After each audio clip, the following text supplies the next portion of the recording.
Probably the second most common thing that we do with applications, other than saving a file, is to actually print a file. So let's start with the basic question, what is a printer? Well, going back to our basic concepts, a printer, of course, is a piece of hardware, and it's also an output device. It's how we get information out of the computer into a hard copy that we can have. Now, a hard copy simply means it's printed on usually paper. There's all kinds of different paper stock, and we're not going to get into that now. But creating a hard copy version of a file is something that people still want to do a lot of. Each printer, again, can be very different, including having special output features. Here are some examples of some printing devices, and again, they come in many different shapes and sizes. On the top left, we have something that really is hard to find anymore, except in special businesses that need them, and that's a dot matrix printer. If you've ever heard a dot matrix printer, you know it's a very unique sound. And it's something that we heard a lot of, probably 15 to 20 years ago. But these days, inkjet and laserjet printers have replaced them. The reason we still like dot matrix printers is because they're called an impact printer, meaning it physically hits the paper. That's what's important if you have to have carbon copies. So many businesses that have to have carbon copies, like for statements and invoices, still use a dot matrix printer. In the middle of the top row, we have an inkjet. Inkjets are probably the most popular for consumer printers because they're fairly inexpensive. You buy little cartridges of ink, anywhere from 3 to 5 colors, and the printer goes ahead and makes a very good quality. In fact, it can even be photo quality reproduction using an inkjet printer. You do have to be a little careful because depending on what kind of ink you have, sometimes they're not water resistant. So if you spill something on it, it actually can smear. But the inks these days are getting much, much better. The monster on the top right and the one on the bottom left are actually examples of laser jets. We hear about a lot of these in business because they're fast, they're fairly inexpensive, and they have very high quality output.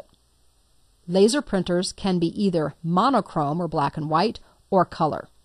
These days, color laser jets are becoming more popular and to print color is becoming less expensive. But still, printing in color is usually more expensive than printing in black and white. A couple of special printers that we have are on the bottom right side. The one in the middle is a multifunction printer. This one not only prints, but it also will scan and possibly even fax and make copies. These also are becoming very popular, especially in home offices and small offices, because you get 3 or 4 machines in one. And the last one on the right is a large format printer, something that could be used by architects or people who do graphic design and need to print out banners and posters. It's kind of hard to see from this picture, but actually this is roughly about 4 to 5 feet wide. That's definitely a lot larger than these others, most of which will sit right on a desktop. We've mentioned some of these printing devices, or at least shown you some pictures of them, so now let's discuss them a little bit more. There are, of course, many different types, brands, and models of printers. Entry level to very high end. A printer can be as inexpensive as $30, or as much as multiples of thousands of dollars, even $9,000 to $10,000, so really a big range. Common consumer type printers include the dot matrix, not so much anymore like we already mentioned, but primarily these days inkjet and laser. You also see some that are specifically labeled as photo printers. They're intended to work very well with full color photographs for printing out your snapshots and things like that. We also have those multifunction machines that we talked about. Not only do we have inkjet and laser, but sometimes we have other types of things that we can use as well. For example, the Xerox company has kind of a waxy thing. It's almost like a crayon that they use instead of regular ink or toner used in a laser jet. And sometimes for special things, you may also see something called a dye printer. So all different kinds of things to actually get the color on the page, but they all kind of fall into these categories. For general consumer printers, inkjet, laser, photo, and multifunction are the 4 categories that you'll be most interested in. Printers vary widely in their price, and often their price is related to their features. Some of the most specific features that you'll want to think about are, do they have more than one paper or output tray? Since I do a lot of printing of courseware, I need to have more than one output tray. That way I can keep glossy stock in one and regular stock in another. In a business, you may have letterhead in one tray and second sheets in another, or maybe even envelopes in a third. So the number of paper trays that you have can be important. Otherwise, you have to switch the trays in and out or switch the paper in and out. One of my favorite features is called duplexing. This feature means the printer can print on both sides of the paper without you having to touch it. It's kind of fun to watch. It basically kind of almost spits out a page and then it sucks it back up and prints on the other side, flipping it over internally. It's kind of fun. If you need to print things that are going to be bound or they need to be double-sided, this is almost an indispensable feature. And then lastly, we also have networked printers. I need to have a networked printer because I don't want to purchase a printer for every person that works in my office. By buying one or two printers that sit on the network, they all can be shared by multiple people. Lastly, we have that multifunction machine, and just as a review, the basic features that we find there is the ability to scan and copy, as well as fax, in addition to doing regular printing. You'll find printers with all of these different combinations and more, so just be careful to read the features that are offered with your printer, as well as the type of printer that it is. Well, since printers are hardware, we know that it has to be connected somehow to the CPU. And this really isn't much different than mice and keyboards and some of the things that we've talked about.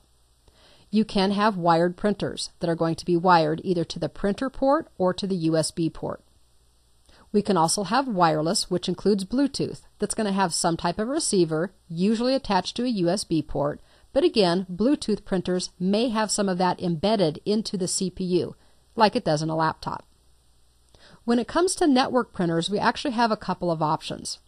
A network printer can technically be made available through other computers. For example, if you're sitting at home and you have two computers, one for you and one for the kids, you may not want to purchase two printers. You may physically connect a printer to your computer. That's known as a local printer, and it's going to use that wired technology we already mentioned. But if your kids want to print, and if you have a network at home, they may be able to access the printer connected to your computer by going through your computer. It's not physically connected to their computer, but it is physically connected to yours. Now, I mentioned that one because that's different than a truly networked computer. A truly networked computer is standalone. It's not connected to a CPU anywhere. It has its own connection to the computer network, and it doesn't require itself to be connected to any other computers. This is what you find in most businesses. The reason this is important is because with the first one, if you turn off your computer as the parent, then that printer is no longer available to your kids. With a truly networked printer, it doesn't matter which computers are turned on or off. Any of the computers on the network will be able to print to the network printer. One of the newest types of printer connectivities that we're seeing now is something called an internet-based printer. Now again, I won't go into all of the details here, but really all it requires is an internet connection. So if you have a small office with 10 people, you have a printer sitting in that office that has a connection to the network. It's really a special form of networking. But instead of going through the network, anybody with a browser can open up the internet, go to a special address, and send a print job. Now it may be difficult to see why that's important, because if you're all in the office, it's just the same as a network printer. But what an internet-enabled printer allows me to do is it allows me to send a print job to my office in Boise, Idaho, even if I happen to be sitting back in Washington, D.C. As long as I have an internet connection, I can send things to the printer. Now that kind of brings in this whole new cool possibility of being able to print from thousands of miles away. So when we get past the hardware, how do we actually print a file? Well, first you have to either select or open the file. Then you're going to click the printer button on the toolbar, or you can use the print menu command, usually from the file menu, such as File Print, or if you're working with Office 2007 or Office 2010, you can choose Print from the Office button, or the universal keyboard shortcut for printing is always Control-P, P for print. Once you do one of those things, you're going to see the print dialog box. From the print dialog box, you might choose to adjust the actual printer you're printing to. For example, in an office, you may have 2 or 3 printers from which you can choose. You can set the number of copies. If you're printing multiple copies of a multi-page document, you can choose whether you want those to be collated. In other words, is it going to print 111, 222, 333, Or is it going to print 1, 2, 3, 1, 2, 3, 1, 2, 3? So when you take it out of the paper tray, they're already put together and all you have to do is separate each set instead of manually collating them. You will then have a variety of other printer-specific properties like duplexing that you can set up, depending on the actual printer. But choosing the printer, the number of copies, and collation are the three things that you'll probably do most often when you print. Before we can actually print something, though, we have to make sure that we have printers installed. Remember that printers are pieces of hardware, and until the computer recognizes that hardware exists, you can't send something to a printer that doesn't exist. So let's take a look at how we can see what our system printers are and if they are available. Now once again, there's going to be a couple of different ways to do this, but from any of your operating systems, you're going to go to the Start button. If you're using Windows XP, you want to go to Control Panel and double-click the Printers option. In Windows Vista or Windows 7, we can simply type Printers. Now they have changed this a little bit even between Windows Vista and Windows 7.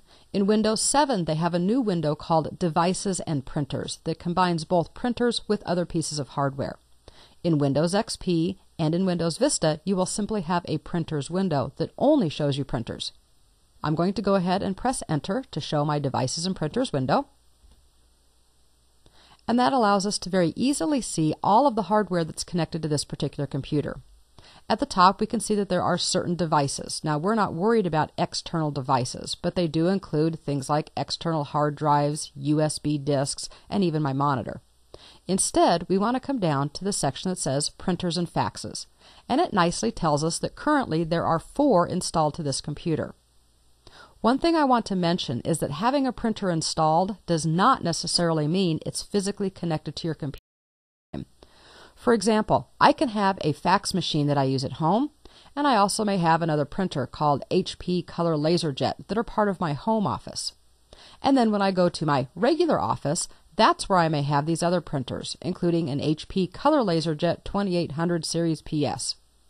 The Microsoft XPS document writer is actually known as a system printer. It's something that my software uses to do special output. Again, that's a topic for different discussions. What we need to know here, though, is that even though I'm seeing 4 printers listed, it doesn't necessarily mean that I have 4 printers physically attached to my computer right now. With that said, the one thing that I can do is also take a look for the check mark.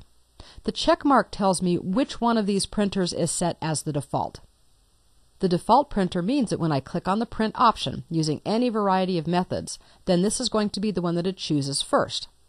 Now, I will always have the opportunity to choose another one, but by setting your default printer appropriately, it saves you one step in the print process. Right now, we can see that the HP Color Laser is set as the default printer.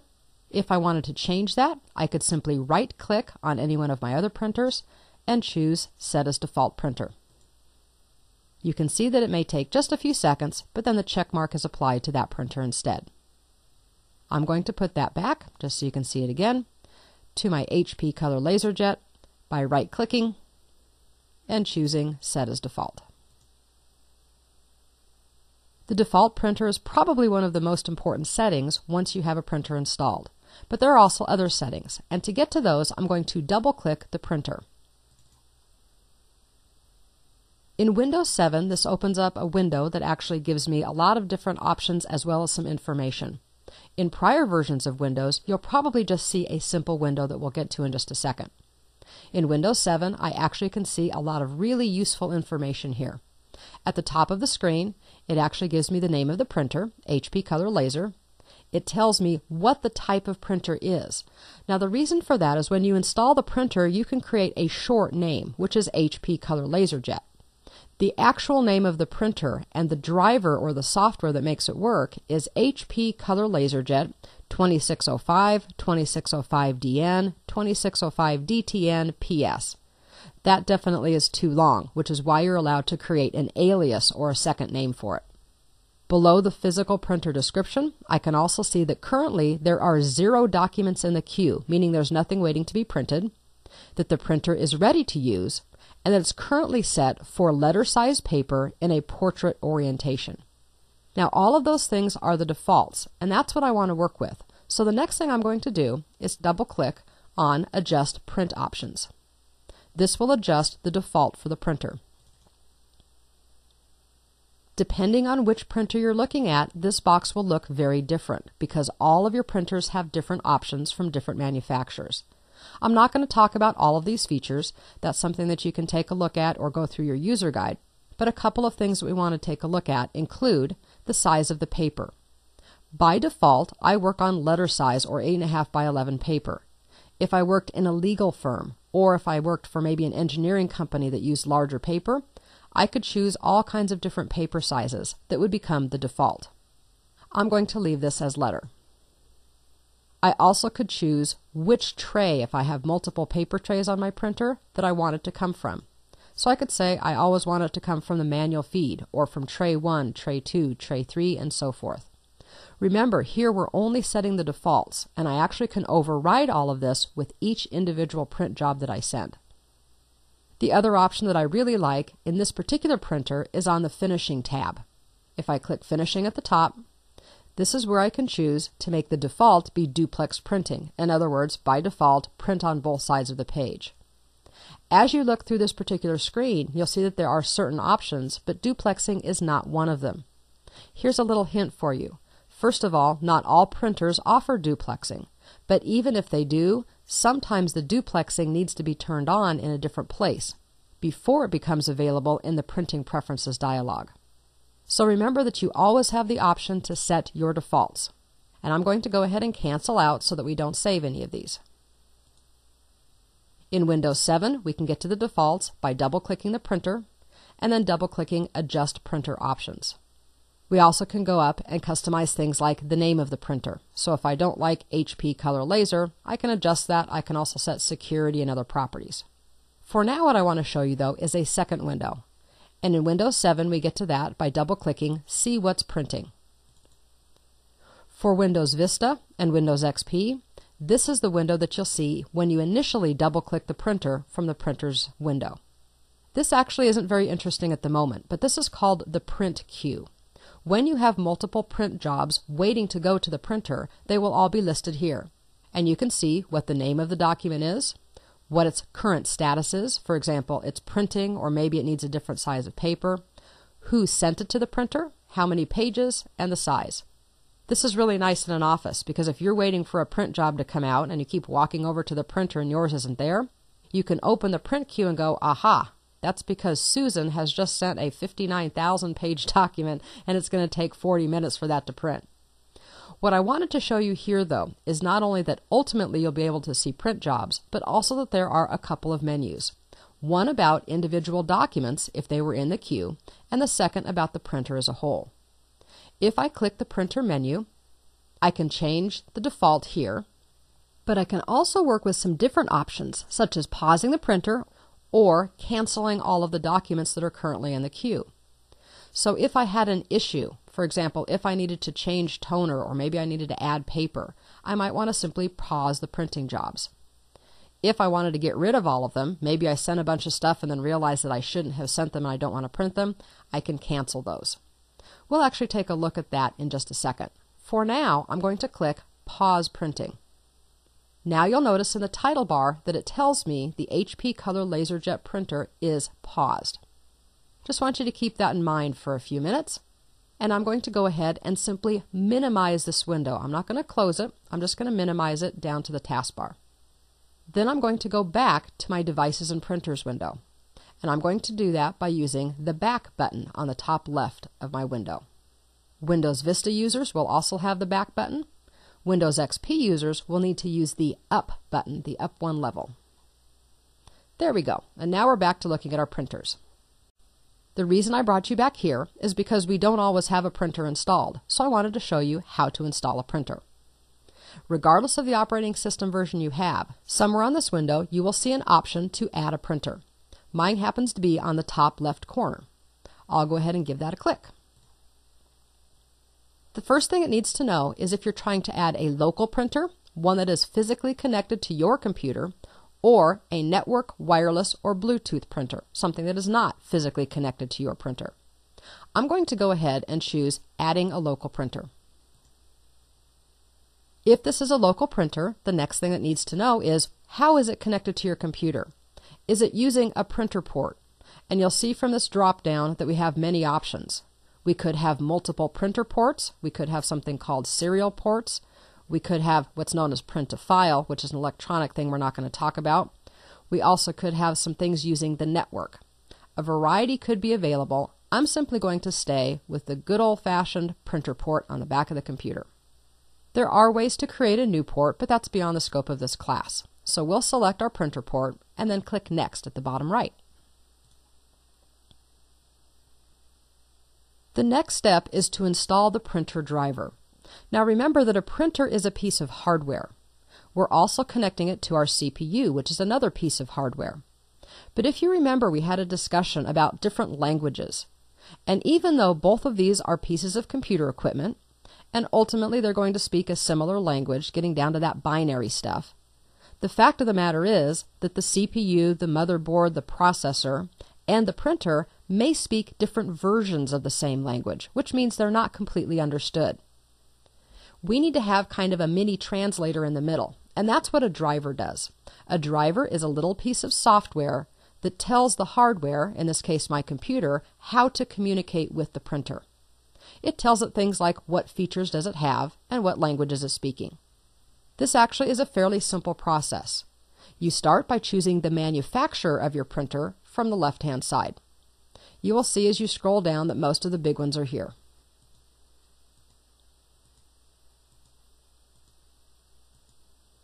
I'm going to scroll back up to the top, and I'm going to choose Epson. No particular reason why, just as an example. Once you choose the manufacturer on the left, then you will see a list of appropriate printers for that vendor on the right. If you're not seeing your printer, you should click on Windows Update, and that will update the list.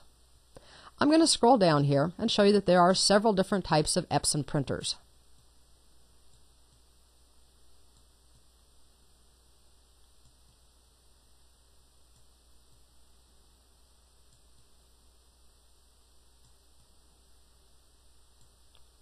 If you're not sure what kind of printer you have, walk over to it, and somewhere on the top or on the front you should see a label that actually gives you the number. I'm going to go ahead and choose a photo printer just because we don't have one yet, and I'm thinking we'll just do the Epson Stylus Photo RX620. Again, no particular reason why, I just want to install a photo printer. Once we've done that, we can click on Next. This is where we give the printer our useful friendly name, and I'm going to simplify it. I'm going to call it Epson Photo. It tells us that even though I'm giving it the shortened name, that it's going to be installed with the Epson Stylus Photo RX620M driver. This is all good. Now I'll move down and I'll click on Next. It may take a few seconds to a couple of minutes to install the printer and the driver. Then it will come up with a window asking you if you want to share this printer. That is up to you. You can either not share the printer, or you can share the printer with other people on your network. Now, if you're at home and you don't have a printer on every computer, you would want to choose Share the Printer so that other people can see it. And then you can either give it the same name, or you can give it another name. For example, I might call it Epson Photo on Aaron or something like that, so that they know that this is the one connected to my computer. You also can put in a comment that can be a little bit more detailed if you want. And if you're in a large office, you actually can put a location, that it's in conference room A or cubicle D or something like that. This is not required, and it can be changed at any time. But once you get it set the way you want, you'll again click Next. The last step is to always determine if you want to set this as the default printer, and I'm actually going to remove that check mark. I want to keep my HP as the default printer. And then normally I do recommend that you click the button that says Print a Test Page. That's how you'll be able to tell if you have set up the printer correctly. I'm not going to do that because of course you won't be able to see it happen. So I'm simply going to click Finish. Then we get to see our new printer has been added to our list, and we also can see this little icon next to it. Now the icon may differ depending on what operating system you're using, but there should be some little icon or maybe even a little hand holding a piece of paper that tells you that this is a shared printer. Now it's all ready to use. By using the Devices and Printers window, or for prior operating system, just the printers window, you're able to track what printers you have, change the properties of those printers, look at the print queue, as well as install new printers. Well, let's go ahead and get out of this window by moving to the upper right corner and clicking on the red X. And now let's take some time to actually print some documents. I know that I have a document sitting out in my document library, so I'm going to go ahead and access that. And there's a couple of ways to do it. I'm going to go down to my Start button, and on the right side I'm going to move up and simply click Documents. This will take me immediately to my Documents library. In Windows XP or Windows Vista, it actually will say either Documents or My Documents, but it will basically take you to the same type of place. Here I can see the document that I have created earlier in WordPad. Now I have a couple of options. First of all, I could simply right-click on a file, and I could choose Print. If I did that, I would not have any options. It would open my file, it would print one copy to the default printer with the default settings, and then it would close everything down. Now that might be perfect if I know I just want one copy using the defaults, but it doesn't give me options, and I want to show you what the options are. So I'm going to press Escape to get out of this menu, and then double-click my document to open it up in the application. When you are in an actual application, you'll either have a Print button or a print option on the menu, or you can always just press Control-P, those things we talked about a few minutes ago. I'm going to move to the upper left corner of my window and click, in this case, on the drop-down for what used to be the File menu. And what I'm going to see is something that may be, again, a little bit different. In older versions of the operating system and in older versions of the software, such as Windows XP and even Windows Vista, you will see that you have the print option with a ... or an ellipsis after it. When you see anything with the dots after it, that means it's going to open a dialog box. So clicking on that will open the print dialog. With Windows 7, Office 2007, and all of the later software and operating systems, we instead get more options here, and that's why we see this little flyout. From Print, I can choose a Print Preview, which actually shows me on the screen what it's going to look like when it prints. I can choose Quick Print, which is going to be just like it would have right-clicking on the document, where it's just going to print one copy with the default settings. Or at the top, I can choose the Print command here, which is actually going to open the print dialog, and that's what I want to do. Different applications will have slightly different print dialog boxes, but the important parts are all going to be the same. First of all, at the top, you're always going to select your printer first. Mine is the HP Color Laser because that's my default. But you can see that I do have the option to scroll around left and right to see other printers, including my Epson Photo printer that I installed just a moment ago. I'm going to stick with the HP Color Laser. Once you select the printer, then you might get changes and options, which is why you always want to select the printer first. We can first of all see some information. For example, that right now this printer is paused. So I know if I send this print job, it's actually not going to begin printing. Now remember, I did that on purpose, and I'll tell you why a little bit later. One thing that you need to do is determine what you want to print. Now this is a very simple document. It only has one line of text, so we don't have a lot of options. But you can choose to print all of a document. If you had selected part of the document ahead of time by clicking and dragging with your mouse, for example, then you can choose to just print that selection instead of an entire page or the entire document itself. You also can print just the current page, which is wherever your cursor is, not necessarily what you're seeing on screen, but where your cursor is located. Or you can choose to print different page ranges. Now we're going to pretend that this is a 5 or 10 page document because I want to show you how you designate this. If I wanted to print a range of pages, in other words pages 2, 3, and 4, then I can use the dash. 2-4 means to do the range of 2 to 4. If though I wanted to print the first page, not the second page, and then 3 through 5, I can use a comma. For example, 1, 3-5 is going to print page 1, then the range 3, 4, and 5. Now the reason I show you this is because I've seen way too many people doing multiple print jobs. They'll print page 1 first, and then they'll open it up and print a second one for 3 to 5, and then open it again to do 7 through 12. You do not need to do multiple print jobs. You simply need to know how to use the comma and the dash to represent all of the pages you want to print, none of the pages that you don't, and that's how you can get all of the pages that you want without doing all of them in a single print job. Probably the most common, though, is going to be to stick with printing all of your pages. It doesn't hurt, by the way, to just say, I want to print page 1. The computer's smart, and even though there is only page 1, that's okay instead of doing all pages as well. The next thing you would want to do is designate the number of copies.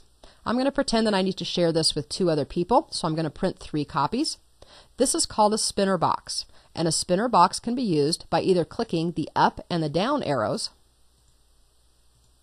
or by physically clicking and typing. If I set the number of copies for more than 1 copy, that then enables the collation option.